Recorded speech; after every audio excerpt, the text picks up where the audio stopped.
মিনা তার টেবিলে জলজল করে একটা পেন্সিল দেখতে পেল আর সেটা তার জন্য অপেক্ষা করছিল।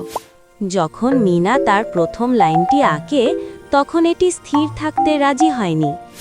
ছবিটা জীবন্ত হয়ে উঠল আর সরাসরি তার দিকে উড়ে গেল। মিনা আরও বড় কিছু চেষ্টা করল এবং নিঃশ্বাস বন্ধ করে রাখল। হঠাৎ পেন্সিলটি শোনা বন্ধ করে দিল। মিনা যা কিছু আঁকত তার সব কিছুই পৃথিবীকে বদলে দিতে শুরু করেছিল। জাদুটা মজার ছিল যতক্ষণ না মজার ছিল।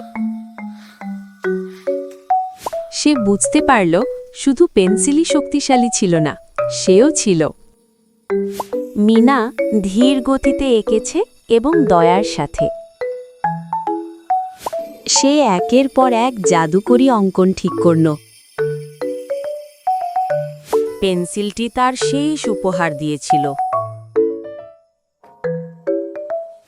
মিনা বুঝতে পেরেছিল যে সবচেয়ে বড় জাদু হলো তার কল্পনা।